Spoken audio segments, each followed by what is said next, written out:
I've been needing to find a new apartment, which has not been easy with credit as bad as mine. Luckily, I found cosigning.com. They connected me with a cosigner who helped me get my dream apartment for me and my dog. I just paid a small fee and was able to move in fast. Get the cosigner you need for the apartment you want. Check out cosigning.com today.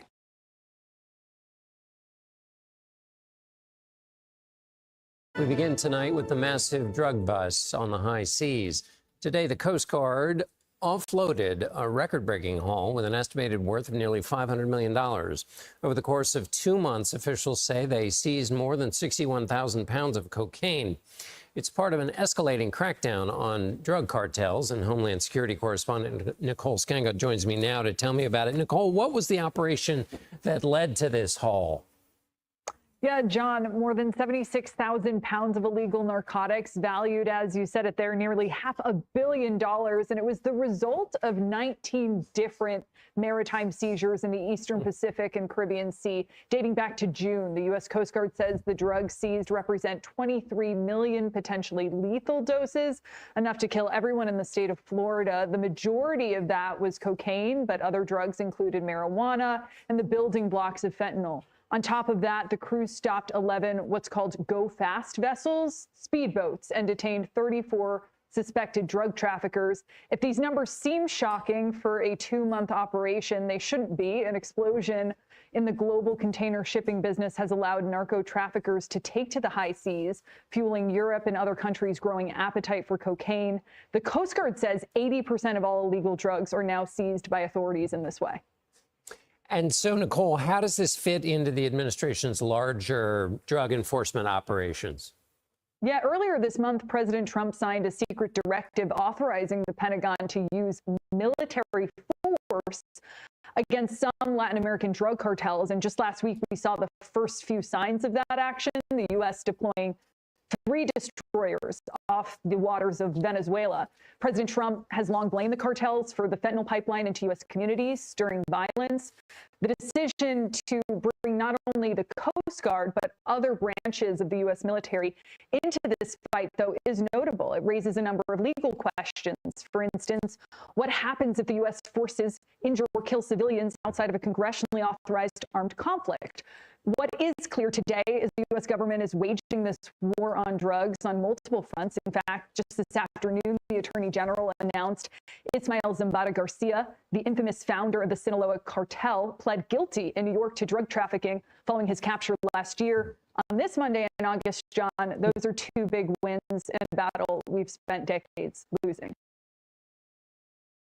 Live down from Fox. I'm your host, Mike Page. Thanks again for joining us. And next up, we want to take you out to Florida, where the Coast Guard today making history as the Coast Guard announcing the largest drug offload in history, totaling nearly $500 million at the Florida port. The U.S. Coast Guard says crews offloaded 61,000 pounds of cocaine and 14,000 pounds of bulk marijuana at the Port Everglades in South Florida. Let's listen in. We're protecting our nation. 80% of all narcotics seized are confiscated at sea, underscoring the impact of Coast Guard maritime interdiction efforts. The U.S. Coast Guard brings unique authorities and unmatched capabilities as the world's leader in maritime counter-drug operations. Every single day, thousands of brave men and women of the Coast Guard stand watch, controlling, securing, and defending our border and maritime approaches. At all times, one of our military branches. Whether on the water or in the air, the U.S. Coast Guard works hand in hand with our partners.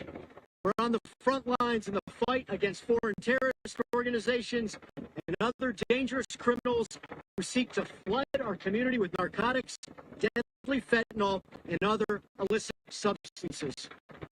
To truly 61,740 pounds of cocaine represent 23 million potentially lethal doses. That's enough to fatally overdose the entire population of the state of Florida. Think about that for a moment. Enough cocaine to kill everyone in Florida. That's the immense scale of the threat we face. Maritime interdiction is, without a doubt, the most effective way to stop these deadly drugs before they reach our community. Under Secretary Noem's leadership, we, the Coast Guard, are committed to dedicating the resources and the effort necessary to stop the flow of dangerous drugs into our country. Over the past several months, the Coast Guard is accelerating its counter-drug operations in the maritime transit zone. In close coordination with our international and interagency partners, we are surging additional cutters, aircraft, and tactical law enforcement teams to the eastern Pacific Ocean to hunt down, interdict, and board these suspected smugglers. All in this critical operation is interdict, seize, and disrupt the transshipment of cocaine and other bulk illicit drugs that come to us by sea from South America through the eastern Pacific to our shores. These drugs fuel and enable cartels and transnational criminal organizations, the very same groups that are pushing fentanyl and other deadly substances to our communities. To the crew of Coast Guard Cutter Hamilton and to all our incredible partners here today and those that are still out there doing the mission, I extend your unwavering commitment and your tireless efforts to keep America safe. Semper Paratus. Million dollars. With an M. Yes, ma'am. You're welcome. Good morning. My name's Admiral Chase Sargent. I'm the Deputy Director for Giant South, which is charged with all of the detection and monitoring of drugs, both on the water and in the maritime airspace. And our connection to the Coast Guard is obviously we build the picture and pass the ship's drugs, interdicts it, and brings it home. Brings it home for expert burning and disposal. I want to recognize, as Admiral Shammy did, the joint force and the U.S. law enforcement agencies that are here today as well, and many of the ones that aren't. And it's as the deputy director down at Giant South, I see firsthand every day the cooperation and the collaboration that goes on between all these groups to make detect and monitor, but also to support the Coast Guard, both Coast Guard District Southwest and Coast Guard District Southeast, and executing their part of the mission, which is to get the drugs. And the whole government collaboration that makes detection monitoring. Do you see how much product that is on this boat? This is not a cartel operation. This is a country operation. That is a ship that leaves and travels through international waters. They need cranes and maybe 100 or more people to offload it. Imagine the kind of resources and manpower it took to package all of this and to load it on this boat in the first place. This is a nation. For some reason, right now, we are heavily targeting Maduro of Venezuela. This is likely one of his operations. The problem is, it's not the drugs that are the problem in the United States. This does not do anything about the demand for people to want to have party drugs, marijuana, cocaine. And actually, it is the United States that wants it. I was just in South America. I live part-time in Colombia. No one does cocaine in Colombia, oddly enough. No one asks for it. I've been out of 100 times, never once seen anybody trying to score some or doing anything like that. They really don't have weed. But it's crazy. Colombia actually just signed a treaty with 56 different countries. Well, they'll be able to legally grow and export marijuana and probably in like the next 2 months. So I don't know. I guess they're just now trying. How do they even have this much marijuana? Where were they planning on going? It's still a crop. It's still a plant. It can still go bad. It doesn't last forever. So they were going to hopefully unload this quick, but it can't be very high quality marijuana if the value is so low. So I'm not sure who they were planning on selling this to or what they were doing with it. And could this be kind of like what they do at the American border? They let you catch one car full of contraband and 10 other cars pass by because you're all focused on that one car and that one bus anyways. But whoever was going to receive this product, there are companies in Miami and Florida that are going to launder the money. They are going to know this a hit. Whatever politicians or officials that are paid under the table turn a blind eye, they're going to take a hit. But essentially, heads will roll for this.